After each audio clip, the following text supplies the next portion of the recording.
اللهم صل وسلم اللهم صل وسلم الحمد لله الحمد لله وكفى وسلام على عباده الذين اصطفى أما بعد فأعوذ بالله من الشيطان الرجيم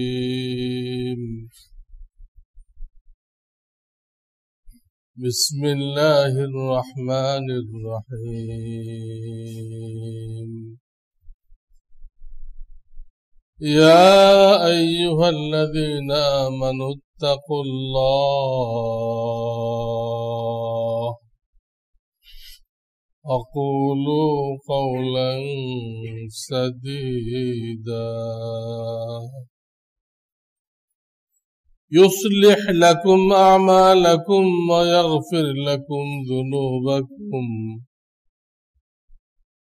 ومن يطع الله ورسوله فقد فاز فوزا عظيما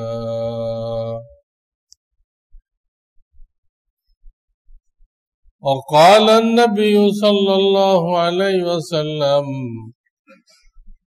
لا سرورة في الإسلام أو كما قال عليه الصلاة والسلام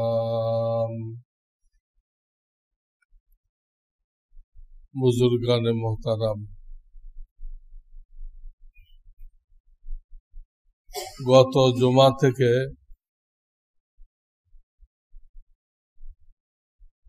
বিবাহ শাদীর বয়ান শুরু হয়েছিল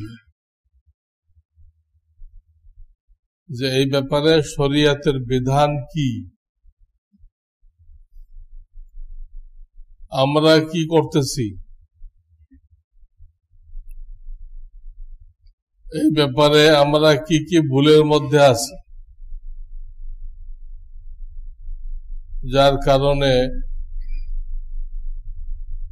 এই শান্তিময় জিন্দেগি কামিয়াবির জিন্দেগি থেকে মাহরুম হয়ে যাচ্ছে। আল্লাহ আমাদেরকে হেফাজত করে।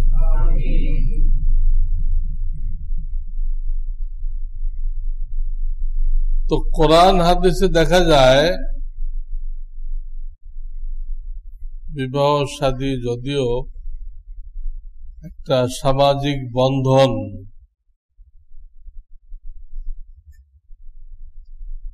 কিন্তু এটা গৌণ, হালকা।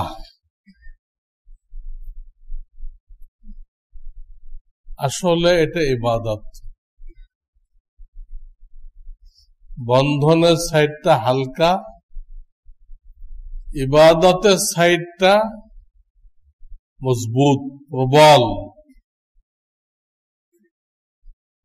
পরিষ্কার বোঝাও যায়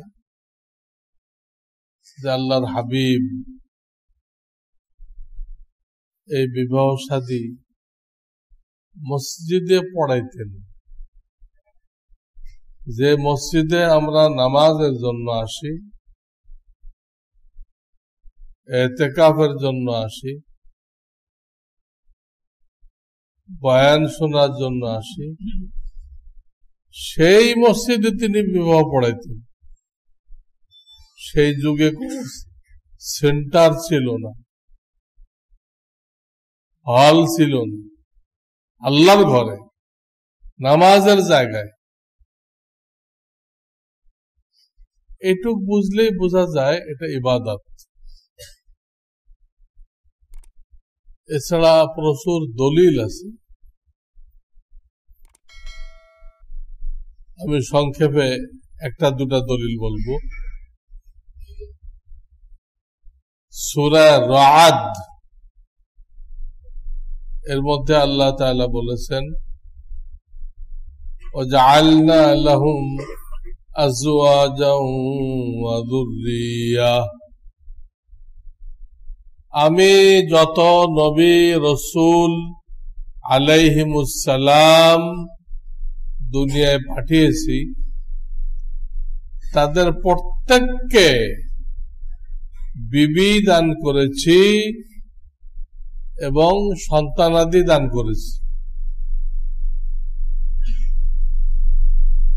তো আল্লাহ তার সবচেয়ে প্রিয় বান্দা হলো নবীগণ, তাদেরকে দিয়ে যে কাজটা করাইছেন এটা উম্মতের জন্য আদর্শ, মডেল,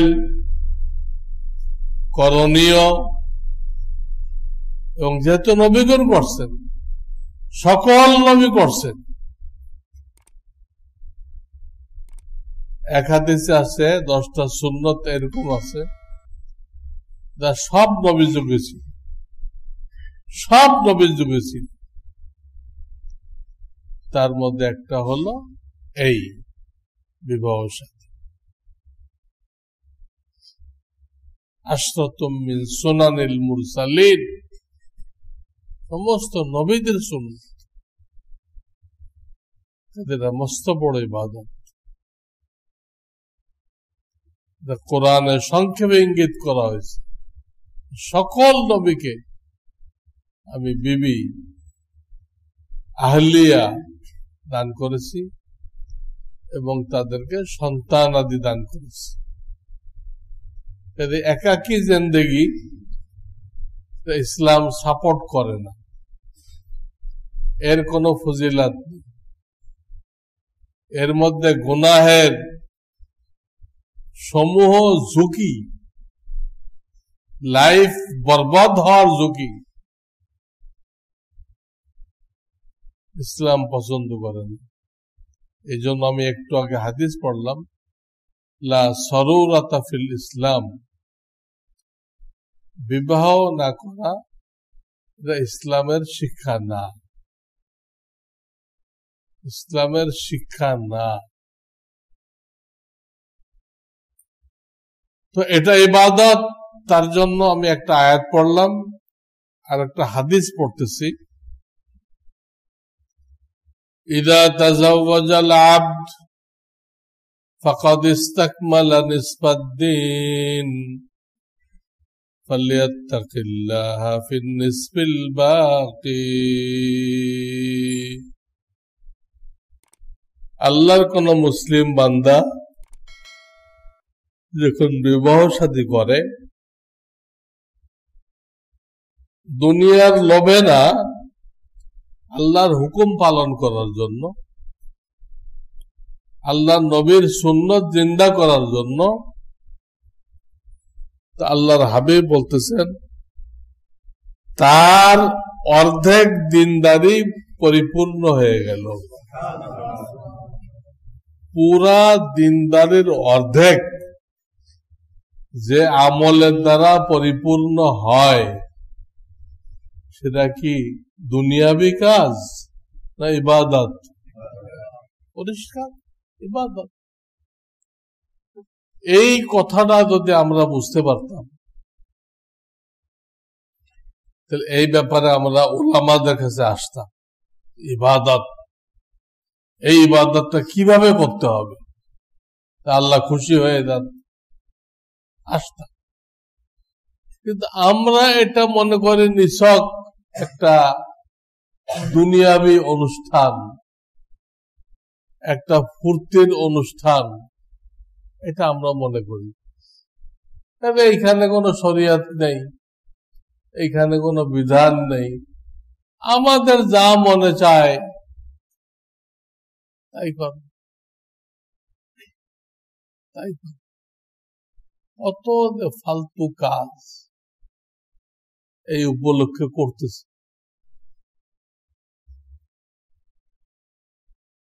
আমি একখানে যাইতেছি, আমার গাড়ির সামনে একটা হোন্ডা, পিছনে লোকটাতে বসে, এতে উল্টা বসে আছে। কিরে, এরকম তো দেখে নেই কোনোদিন। তা আমি ভালো করে লক্ষ্য করলাম ঘটনা কি। এই উল্টা বসছে কেন? পরে দেখি যে বিবাহের লোকজন পিছনে আসতেছে, ওইগুলোকে সে ভিডিও করতেছে। এই ভিডিও করার জন্য সে কেমনে বসছে? ড্রাইভার পশ্চিম দিকে, ও পূব দিকে। সব বরকত শেষ হয়ে গেল, এই একটা হারাম করে সব শেষ। এই জন্য উলামা ইকরামকে জিজ্ঞাসা করতে, এই ইবাদত কোথায় করতে হবে, কেমনে করতে হবে, গুনাহ মুক্ত কেমনে হবে? ইবাদত মনে করলে সবই হবে, আমরা তো ইবাদত মনে করতেছি না, এটাই আমাদের ভুল। আল্লাহ বুঝবার তৌফিক দান করেন।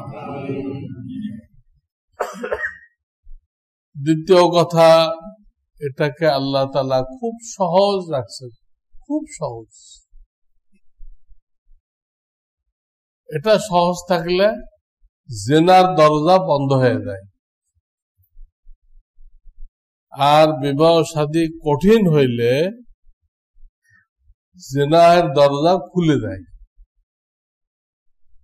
কোন সমাজে যদি বিবাহ শাদী কঠিন হয়ে যায়, তো মোহর 20 লাখ টাকা, মেয়ের মোহর কত? 20 লাখ। জড়ো করতে করতে তো এক একটা পুরুষ বুড়া হয়ে যাবে, তখন আর বিয়ে করে কি করবে? বিদেশে এরকমই, বিভিন্ন দেশে দেখছি বিয়ের সাথে হইতেছে, অর্ধেক চুল পেকে গেছে। এই বেটা আর কি করবে? অর্ধেক চুল যার পেকে গেল, তার বয়স 40-এর কম না, 40 বছরে বিয়ে করলে কি করবে? কবে সন্তানাদি হবে, কবে হাফেজ আলেম বানাইবে, আল্লাহ বানাইবে, কোন সময় তো তার হাতে নেই। গলত। যাতে জেনার দরজা না খোলে, জেনা করলে আল্লাহ এত নারাজ হয়। খালি নারাজ হয় না, এমন এমন বালা মুসিবত রোগ ব্যাধি পাঠান যেগুলোর নাম কেউ শুনে না, যেগুলোর নাম কেউ আগে শোনে না।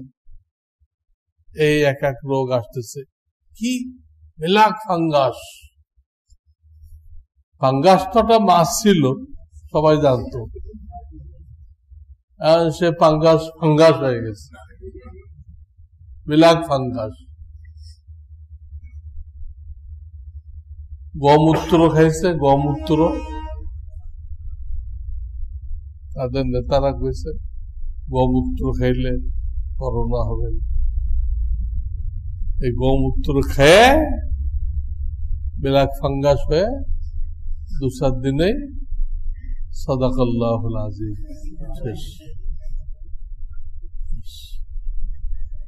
গমূত্র খাওয়ার জিনিস তো জার্মে ভরা,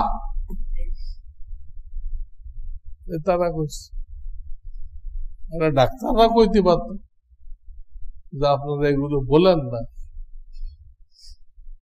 এটা দেবতা, হ্যাঁ, এর পেশাব পায়খানা খাইলে অনেক ফজিলত, ডাক্তাররা বলতে পারত, তারাও বলে না, আর খায় মরতেছে মানুষ। আল্লাহ হেফাজত। তো নবীজি এটা সহজ রাখছিলেন। তার 2-একটা ঘটনা বলি, যে 10 জন সাহাবীকে নবী আলাইহিস সালাম এক মজলিসে বেহেশতি হওয়ার সুসংবাদ দিছিলেন, এক মজলিসে। আরো একজন দুজনকে আলাদা আলাদা দিচ্ছেন, এটা আলাদা, কিন্তু এই 10 জনকে একসাথে দিচ্ছেন। 4 জন তো খোলাফায়ে রাশিদিন, আর 6 জনকে তলহা জুবায়ের, 2 জন, তলহা সুবায়, দুজন কিন্তু সাদ সাইদ আর দুজন সাদ সাইদ, চারজন হয়ে গেল। আর একজন আব্দুর রহমান ইবনে আউফ, আব্দুর রহমান ইবনে আউফ। আর একজন আবু উবাইদা ইবনুল জাররাহ। কয়জন হইল? এক মজলিসে আবু বকর ফিল জান্নাহ, ওমর ফিল জান্নাহ, উসমান ফিল জান্নাহ, এইভাবে এক মজলিসে লাগাতার নবীজি 10 জনের নাম বলছেন। দুনিয়াতে জান্নাতের সুসংবাদ পেয়ে গেছে। তো তাদের একজনের নাম হলো আব্দুর রহমান ইবনে আউফ।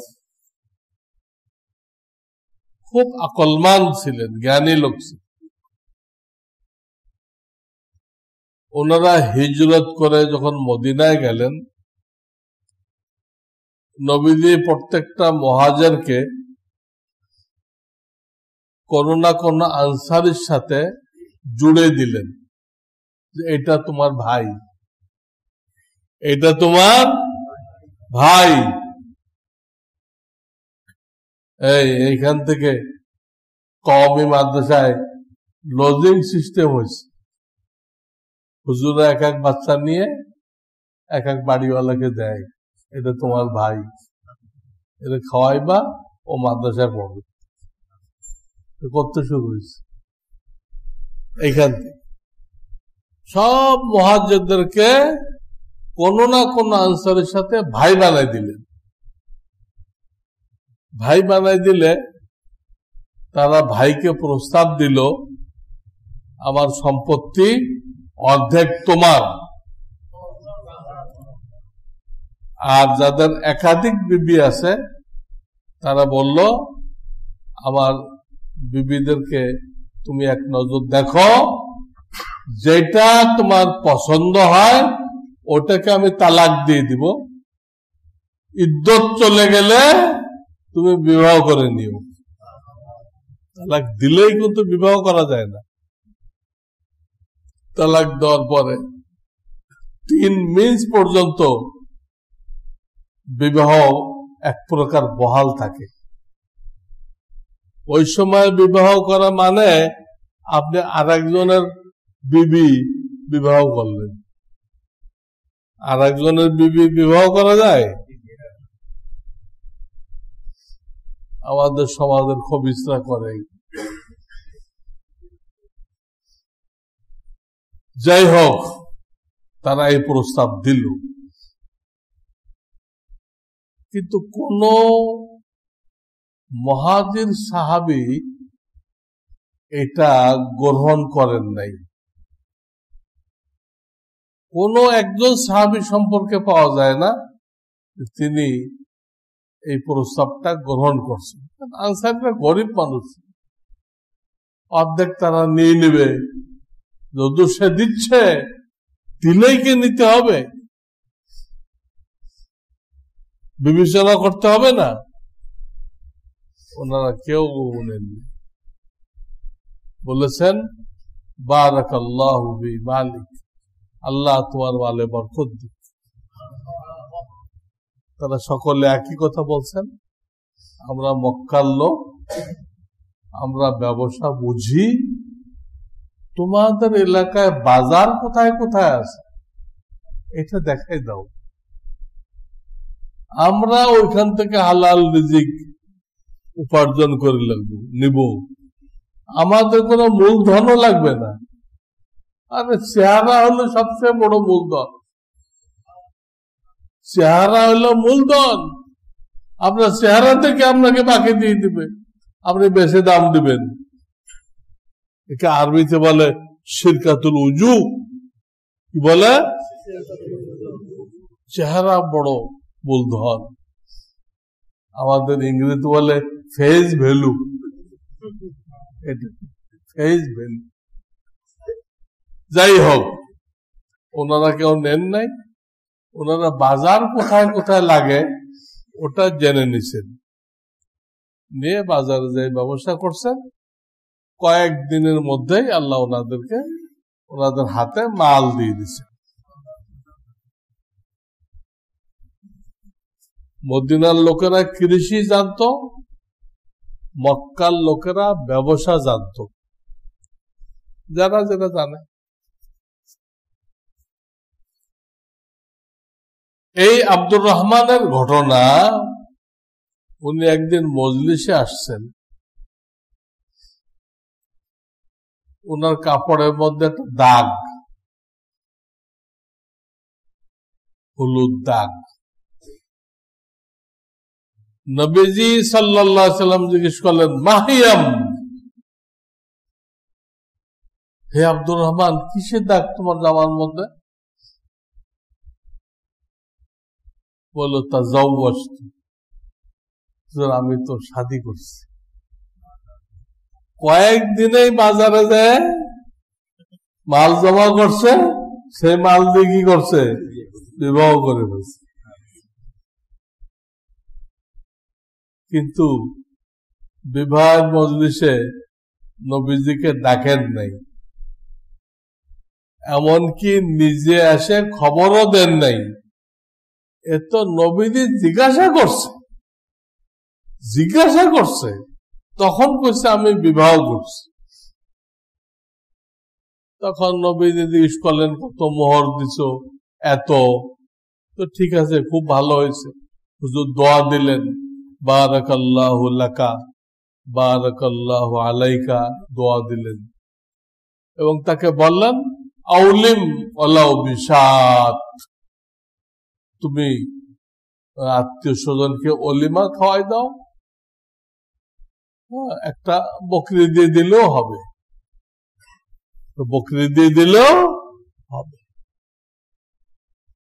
এখন আপনি গবেষণা করেন, সাহাবায়ে কেরামের কলবে আল্লাহর পরে মাখলুকাতের মধ্যে সবচেয়ে প্রিয় শ্রদ্ধা ব্যক্তি হল মুহাম্মদুর রাসূলুল্লাহ। তিনি বিবাহ শাদীকে এত সহজ করে উপস্থাপন করছিলেন যে উনি নবীজিকেও জানান নাই। নবীজি জিজ্ঞাসা করে জানতেছেন কি পরিমাণ সহজ করা উচিত। কোথাও দেখতে গেছে, দুটো পক্ষের পছন্দ হয়ে গেছে, পড়াই দিছে। আমাদের তো বছর খানি লাগে, হ্যাঁ, এঙ্গেজমেন্ট, তারপরে গায়ে হলুদ, পানচিনি, দালচিনি, এ পক্ষ একখান রান পাঠায় গরুর, ও পক্ষ একখান পাঠায়। 1 বছর ধরে প্রস্তুতি চলে, 1 বছর। জাহেলিয়াত ফিরে আসছে, জাহেলিয়াত। এই সমস্ত পানচিনি, ডালচিনি, গায়ে হলুদ। আরে গায়ে হলুদ মাখতে হলে নিজে নিজে মাখো, কোনো অনুষ্ঠান নেই, কোনো বেপর্দা নেই। তো সবচেয়ে প্রিয় ব্যক্তি মুহাম্মদুর রাসূলুল্লাহ সাল্লাল্লাহু আলাইহি ওয়াসাল্লাম, তাকে বলতেছেন না, তিনিও কোনো দুঃখ করতেছেন না। আব্দুর রহমান, কি করলা তুমি, আমাকেও বললা না।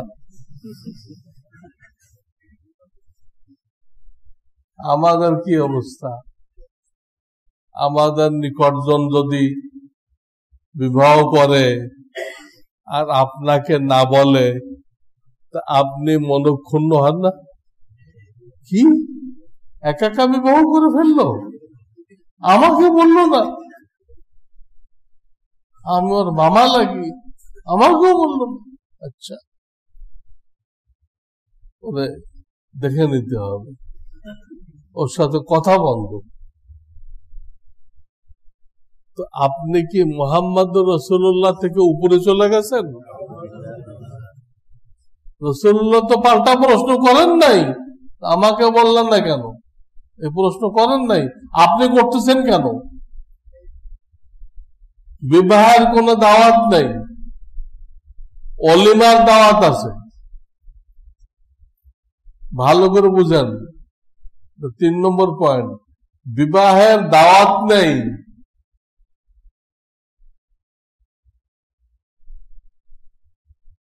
মসজিদে হবে, সবাই জেনে ফেলবে। বিবাহ গোপনে হওয়া জায়েজ নেই।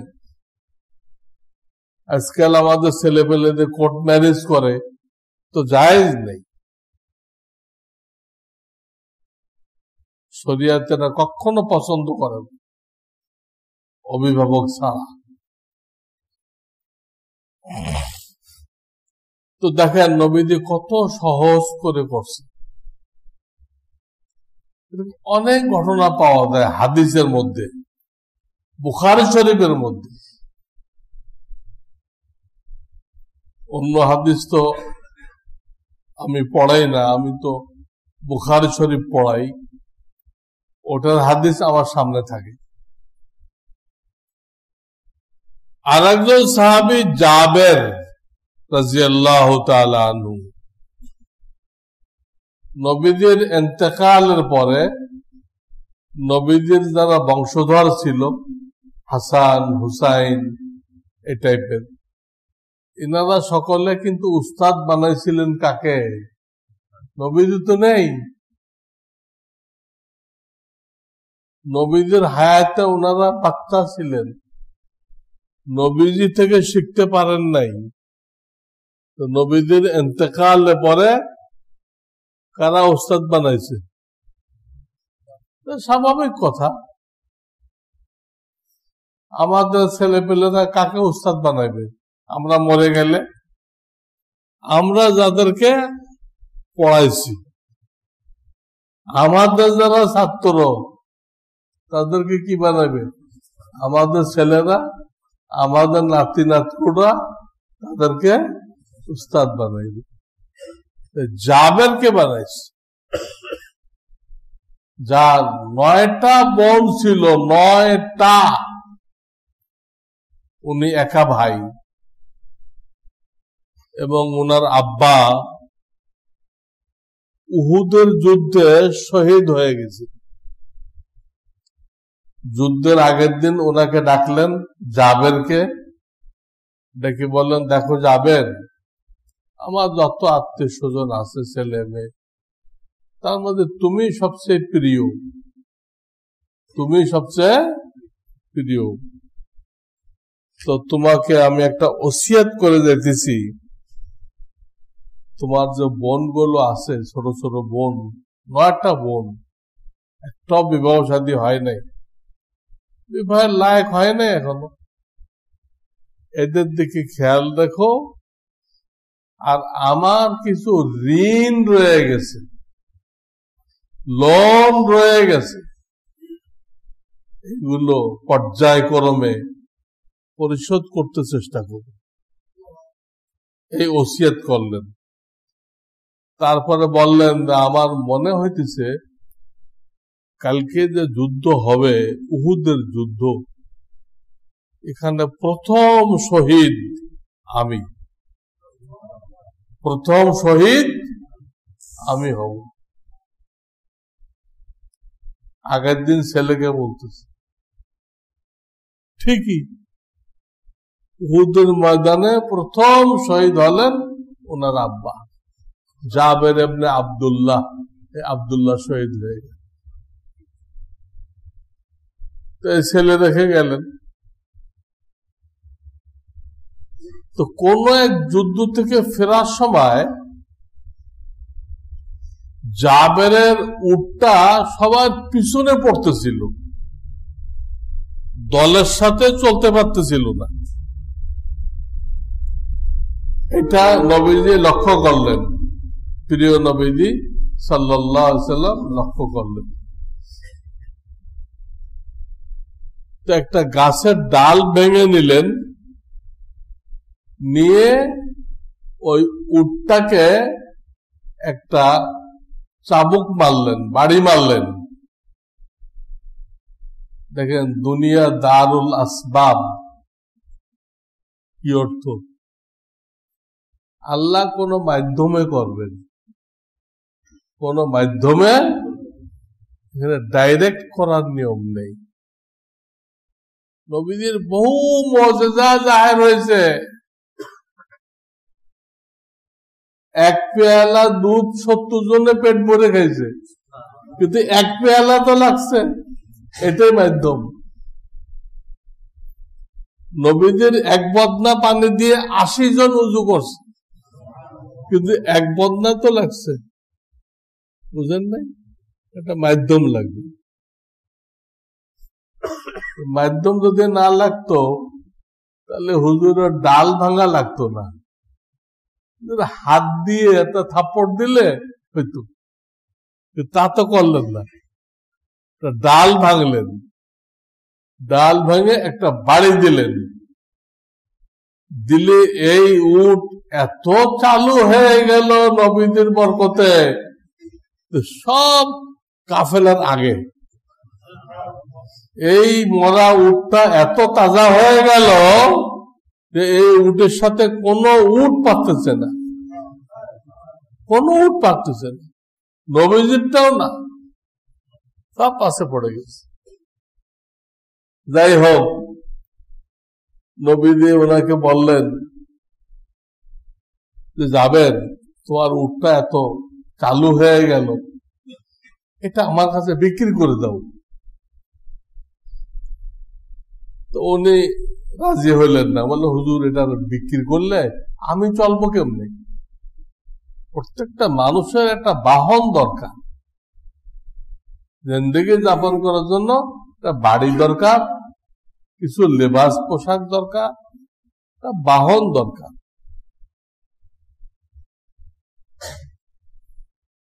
এটা বলা সত্ত্বেও আমি চলবো কেমনে?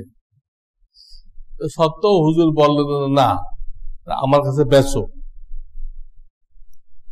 মুরব্বী সমস্যা শোনার পরেও যখন বলতেছে, তো বুঝতে হবে আপনাকে এর মধ্যে হেকমত আছে। তখন আপনার মতামত বাদ দিয়ে মুরব্বীরটা মানতে হবে। তখন জাবের রাদিয়াল্লাহু তাআলা বললেন, হুজুর যদি এই উটটা আপনার লাগে তাহলে কিনবেন কি জন্য? আমি আপনাকে হাদিয়া করে দিলাম, আপনি ব্যবহার করেন। হুজুরে হাদিয়া নিলেন না, বলেন না হাদিয়া আমি নিব না। হাদিয়া কেউ দিলেই নেওয়া ঠিক না। ওই লোকটার দিকেও দেখতে হবে যে হাদিয়া দেওয়ার উপযুক্ত কিনা। এখন আমাকে হাদিয়া দিবে, বাড়িতে না খেয়ে থাকবে, আমি লক্ষণ দ্বারা বুঝতে পারতেছি এটা, তো তার হাদিয়া না নেওয়া উচিত না। বাবা তুমি খেয়ে বাঁচো, আমার জন্য দোয়া করো, আমার জন্য দোয়া করো। হাদিসে অনেক ঘটনা পাওয়া যায়, হাদিয়া দেওয়া হয়েছে, হুজুর ফেরত দিচ্ছেন। আবু বকর সিদ্দিক রাদিয়াল্লাহু তাআলার হাদিয়া হুজুর গ্রহণ করেন নাই। হিজরতের সময় উনি দুটা উট প্রস্তুত করছিলেন, একটা নিজের জন্য, একটা হুজুরের জন্য। বলছিলেন, ইয়া রাসূলুল্লাহ আপনার জন্য হাদিয়া, উপডৌগন, কিন্তু হুজুরে হাদিয়া নেন নাই।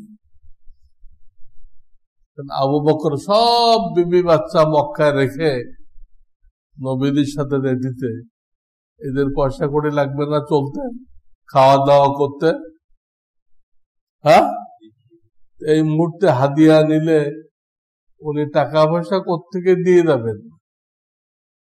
এই জন্য সবচেয়ে প্রিয় সাহাবী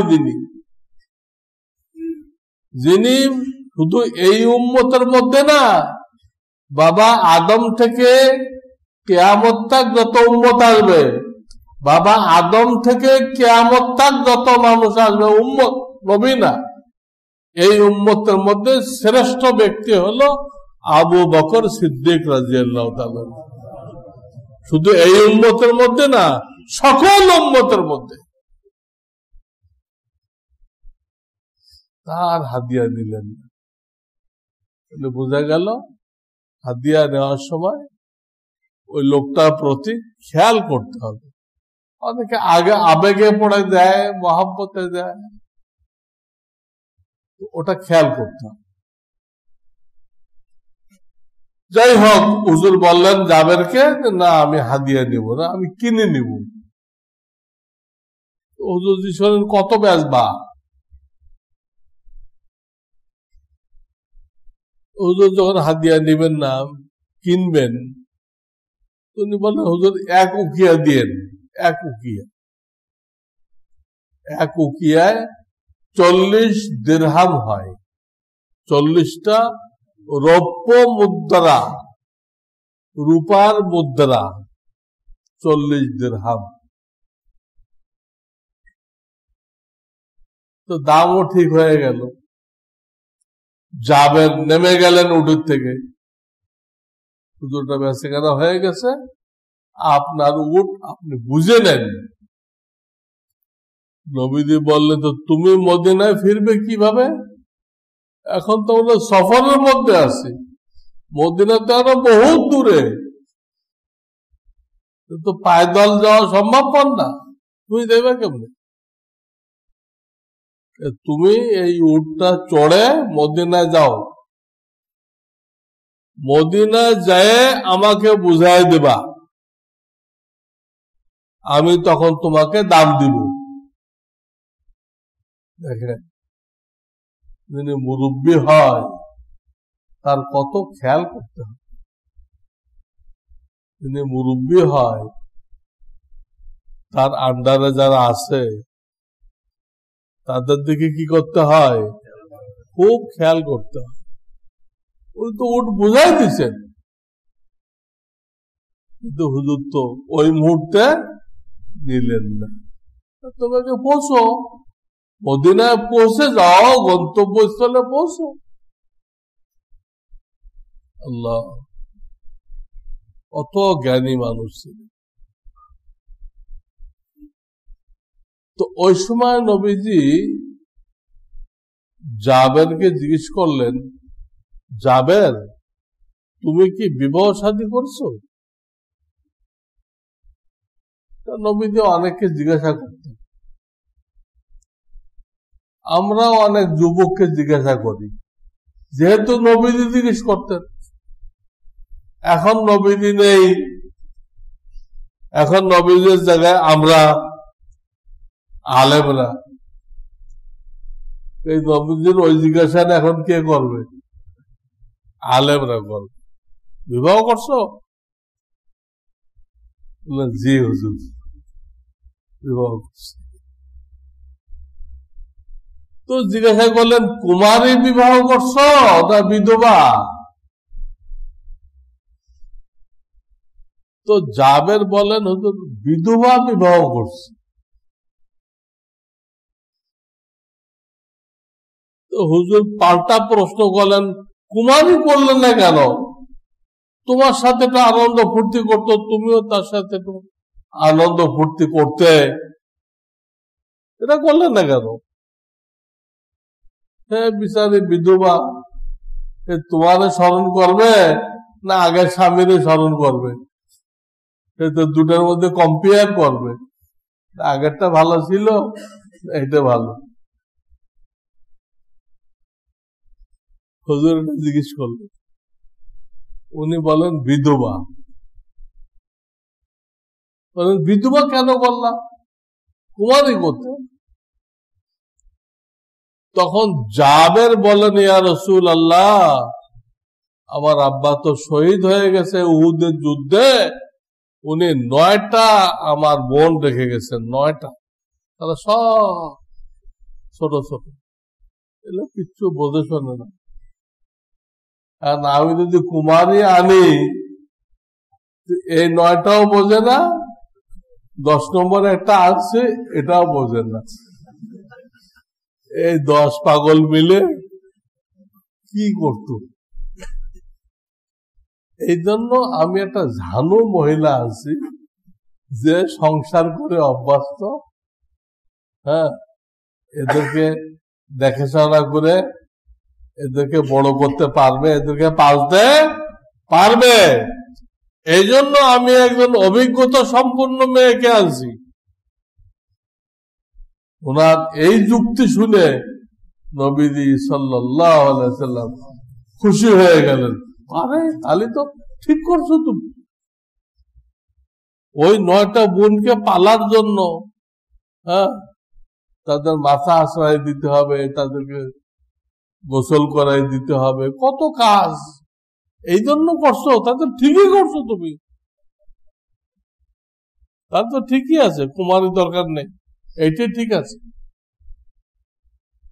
এত কথার দ্বারা কি বুঝলেন আপনারা? হুজুরে গায়েব জানতেন তাই বুঝলেন? হ্যাঁ, হুজুরে গায়েব জানতেন, এতগুলো প্রশ্ন করার দরকার কি?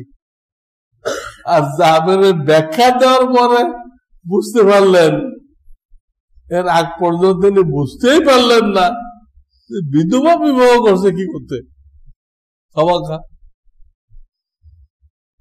বোঝা গেল হুজুরের গায়েব জানতেন না।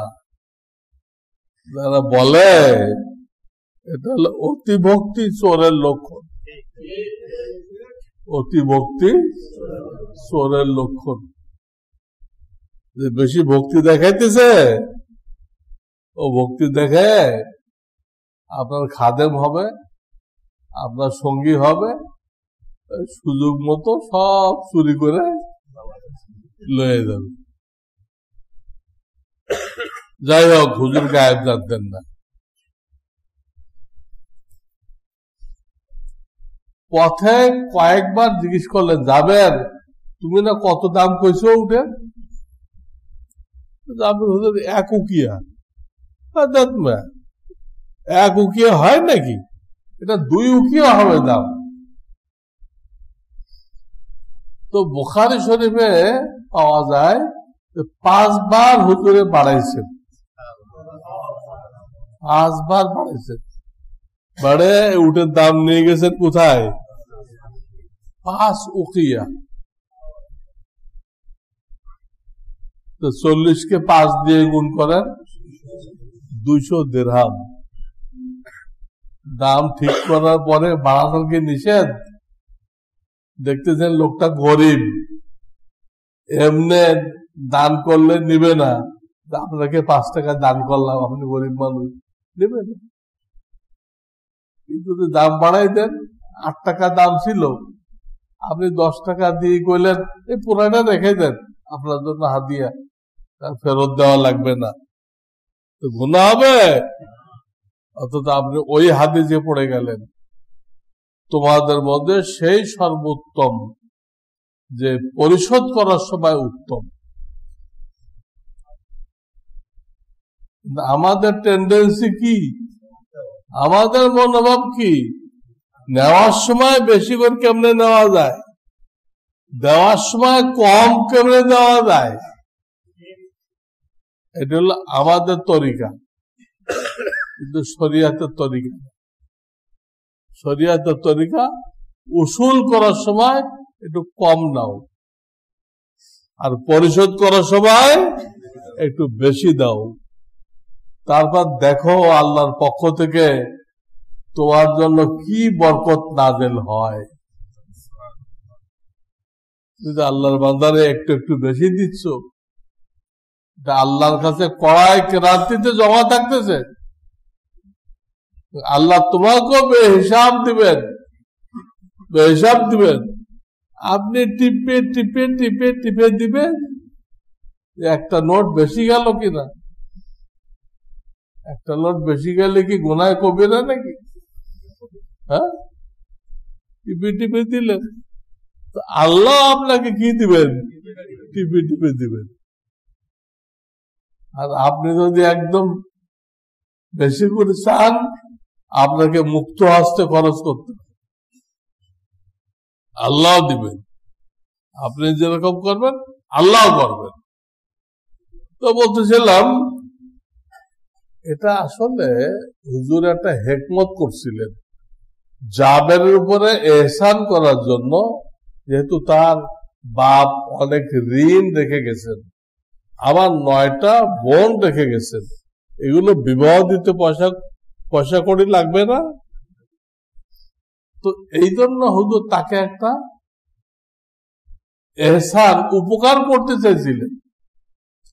ডাইরেক্ট যদি জাবেরকে কিছু দেয় তাহলে আরো বহুত লোক সিরিয়াল লাগাবে, হুজুর আমাদেরও খুব ঠেকা, আমাদেরও দেন, এত লম্বা কাতার হয়ে যাবে, সে হুজুর পারবে না দিয়ে। এই জন্য এটা একটা কেনা বেচার মধ্যে একটা সুরত বানায়, ওই সুরতের মধ্যে দিয়ে জাবেরকে কিছু সাহায্য করলেন। এটা হেকমত ছিল। যাই হোক, তো এই ঘটনার মধ্যে কি জানা গেল, যে হুজুরে এই সফরে জিজ্ঞাসা করলেন, জাবের তুমি বিবাহ করছো কিনা? করছি হুজুর। কুমারী না বিধবা? বিধবা, তার আগের অভিজ্ঞতা আছে। তাহলে এখানেও দেখা দিতেছে জাবের যে বিবাহ করলেন, এই বিবাহের মজলিসে হুজুরকে দাওয়াত দেন নাই। কোথাও দেখতে গেছেন মেয়েটা সব দিক দিয়ে ওনার পছন্দ হয়েছে, বাস ওখানে বিবাহ পড়াই দিছে। আমাদের মতো এরকম না, বিবাহ একদিন, উঠাই যাওয়া আর একদিন, খালি ধাপে ধাপে খরচ আর অনুষ্ঠান। ইসলামে এত ঝামেলা নেই, বিবাহ হয়ে গেল মসজিদে, ওই সময় উঠাই দিল, শেষ, একদিনে শেষ। মেয়ের বাপের কোনো খরচ নেই, ছেলের কিছু খরচ আছে, অলিমা খাওয়াইতে হবে, তৌফিক অনুযায়ী স্ত্রীকে মোহর দিতে হবে, তৌফিক অনুযায়ী। মোহর বেশি করলে সেই সমাজে বিবাহ কঠিন হয়ে যায়। বিবাহ কঠিন মানেই জেনার দরজা খুলে। কোন সমাজে বিবাহ যদি কঠিন হয়, সেই সমাজে জিনা, ব্যভিচার ছড়াই পড়ে। কারণ আল্লাহ জন্মগত ভাবে একটা চাহিদা রাখছেন, এমন চাহিদা যে চাহিদা দিয়ে এই দুনিয়া আবাদ আছে,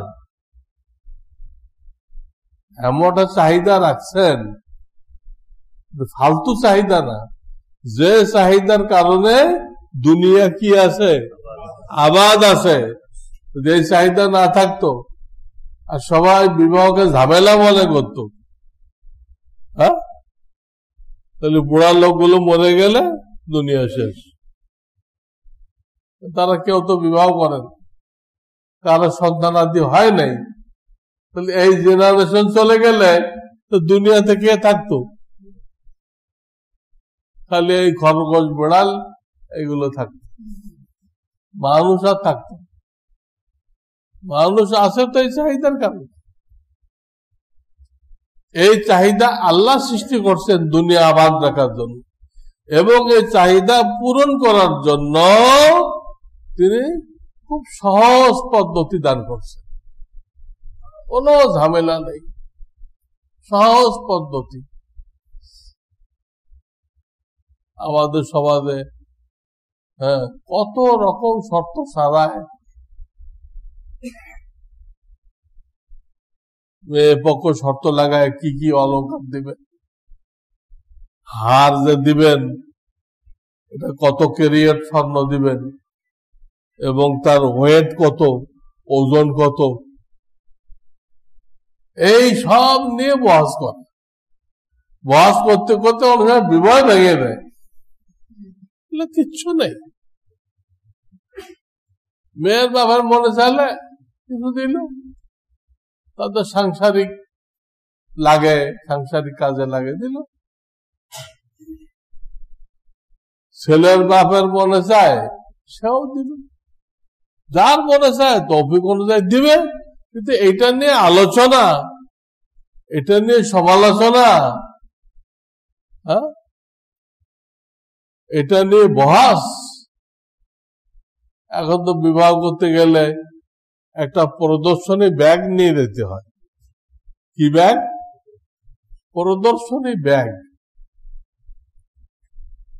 সেই ব্যাগের উপরে এক রাত বহাস হয়, কোনটা ভালো হয়েছে, কোনটা ভালো হয় নাই, এগুলো বহাস হয়। ওটার দ্বারা ছেলের আকল বুদ্ধি, মাল সম্পত্তি কদ্দূর আছে, এগুলো অনুমান করা হয়। কেন প্রদর্শনী ব্যাগ নেওয়ার কি দরকার?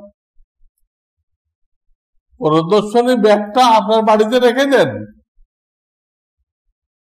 আর মেয়ের বাপ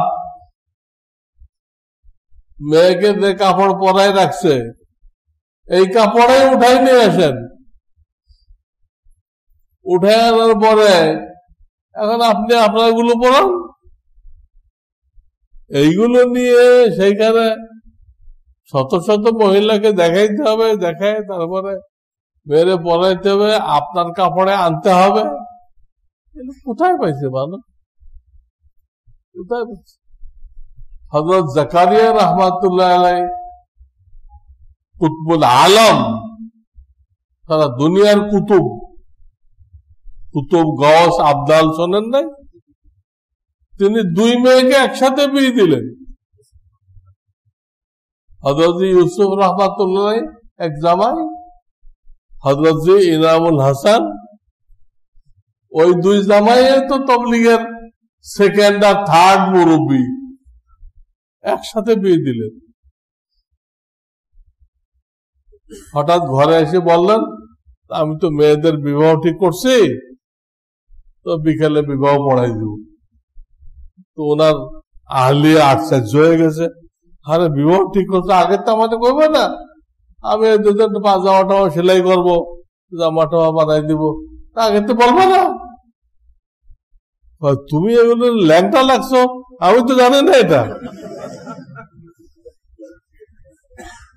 তুমি আজকে পাজামা সেলাই করবা, এতদিন কি রাখছো? যা আছে এটা দেবী। আল্লাহ, এত সহজ রাখা হয়েছে, এত সহজ রাখা হয়েছে। দেওবন্দ মাদ্রাসা যিনি কায়েম করছেন, মাওলানা কাসেম নানতভী রহমতুল্লাহ আলাইহি,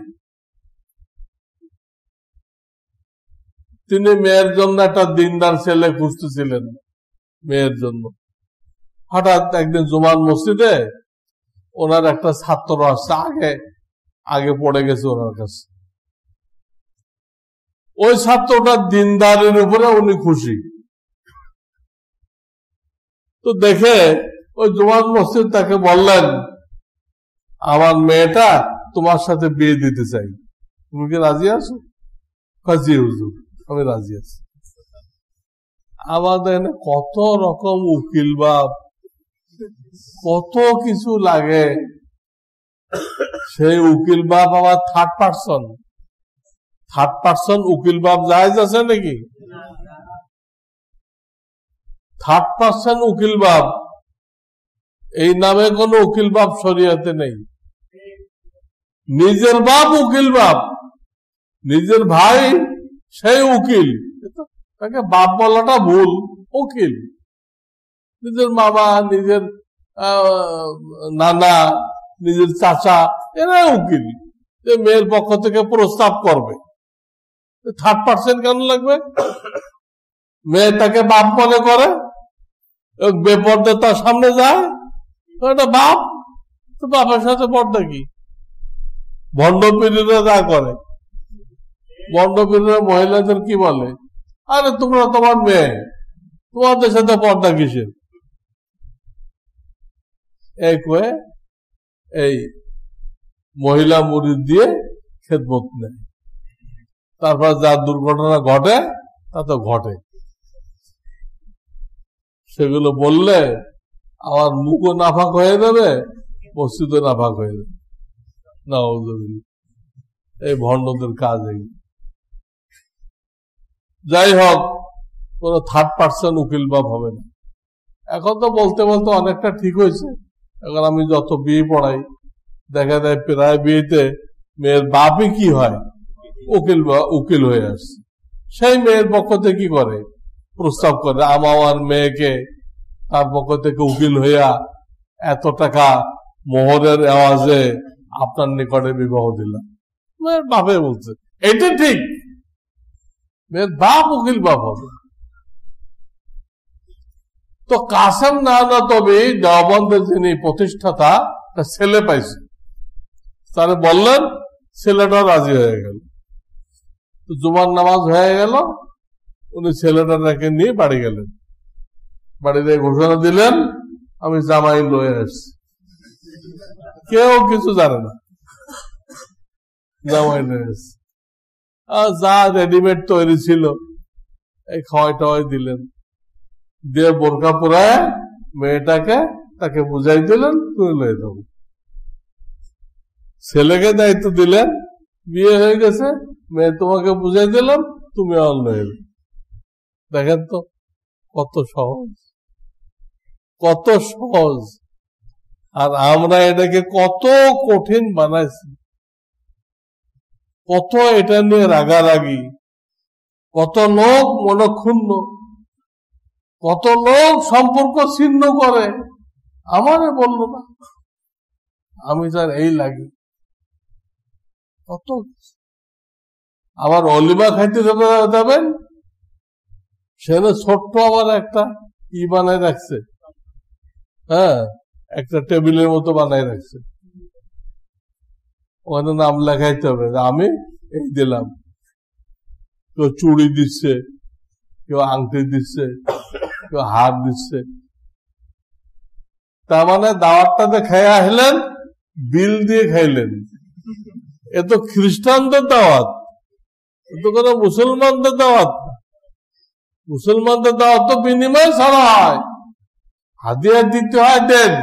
এই অলিমার মজলিসে না, এটা পরে যখন আপনার তৌফিক হয় গোপনে দিবেন। হাদিয়ার নিয়ম হলো গোপনে দেওয়া, গোপনে দিয়ে দিবেন, শেষ। সারা বছর টাইম আছে, আজকে দিতে হবে। আজকে দেওয়ার অর্থই তো ঘটা করে দেওয়া, নিজের নাম কেনা। পরে তো এগুলো তেলাওয়াত করা হয়, এই লিস্ট কে কি দিছে, আবার কম্পেয়ার করা হয়, তার মেয়ের বিয়েতে আমি কি দিছিলাম, আমার মেয়ের বিয়েতে সেই পরিমাণ দিল কিনা, এগুলো মিলানো হয়। কি রে করা হয়, ইন্না লিল্লাহি ওয়া ইন্না ইলাইহি রাজিউন। বিবাহটাকে এমন করা হয়েছে। তো এই ব্যাপারে আরো কথা আছে, আজকে কিছু কথা বললাম। বিবাহ ইবাদত, বিবাহ সহজ, খুব সহজ। বিবাহ আমার নবীর তরিকা। হ্যাঁ, তিনি বলেছেন আমার এই তরিকাতে ত্যাগ করবে সে আমার উম্মত না। ইনশাল্লাহ বাকি কথা আরো পরে বলা হবে। খালি বিবাহ না, বিবাহের পরে আসবে সন্তানাদি হবে, তাদের হক কি? খালি বাপ হইলে হয়ে গেল? কয়জন বাপ জানে আমার ঘরে যে সন্তান আসতেছে, মেহমান আসতেছে, এদের ব্যাপারে আল্লাহ রসুল কি তালিম দিয়ে গেছেন? বাপ তো হইতে আছে, বাপের হক জানে, সন্তানকে কিভাবে লালন পালন করতে হবে, শরিয়ত কি বলছে। আল্লাহ তৌফিক দিলে ধারাবাহিক এগুলো বলা হবে। ও আখিরু দাওয়ানা আনিল হামদুলিল্লাহি রাব্বিল আলামিন।